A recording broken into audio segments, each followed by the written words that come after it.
नमस्कार भावांनो, दुसऱ्या महायुद्धाच्या काळातलं एक शांतताप्रिय एक भारतातलं गाव अचानकपणे त्या गावात अवतरतो कोण तर हिटलर।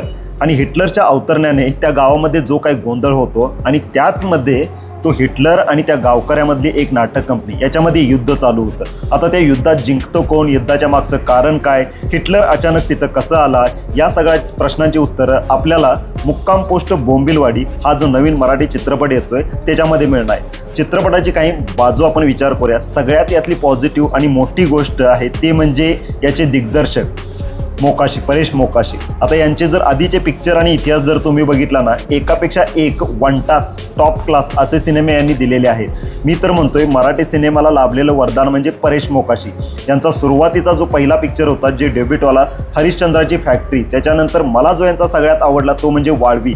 म्हणजे सगळ्या वेगळ्या धाटणीचे पिक्चर यांनी दिलेले आहेत, देऊन झालेले आहेत।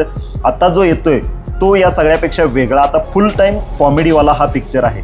आता मोस्टली याच्यावर फोकस केलेला आहे तो म्हणजे चुकामधून होणारी कॉमेडी। म्हणजेच काय, इंग्लिशमध्ये एक टर्म आहे बघा लिटरेचरमधली, ती म्हणजे कॉमेडी ऑफ एरर्स। आता जो काय मिसअंडरस्टँडिंग, गोंधळ यातून जी काही कॉमेडी निर्माण होते तेच या पिक्चरमध्ये मेनली फोकस केलेला आहे। हा पिक्चर आहे ॲडॅप्टेशन, म्हणजे मुक्काम पोस्ट बोंबिलवाडी याच नावाचा एक नाटक आलं होतं, त्याच नाटकावर हा चित्रपट निर्माण केलेला आहे। चित्रपट उत्कृष्ट असणारच आहे, यात काही वादच नाही। म्हणजे नाटक तेवढंच गाजलं, त्याचे पण लेखक आपले परेश मोकाशीच होते। त्याच्यानंतर चित्रपट येतोय आणि हिटलरच्या भूमिकेत आपल्याला बघायला मिळणार आहे ते म्हणजे प्रशांत दामले सर। आता यांच्या ॲक्टिंगबद्दल आपण काय बोलायचं, सगळं काही जबरदस्त वाटतंय या चित्रपटाबद्दल। आशा करूया मराठी ऑडियन्सचा याला साथ मिळू दे या चित्रपटाला, आणि चित्रपटाला आपल्याकडून शुभेच्छा। आणि परेश मोकाशी यांना असेच नवीन नवीन चित्रपट घेऊन या, हीच त्यांना एक विनंती।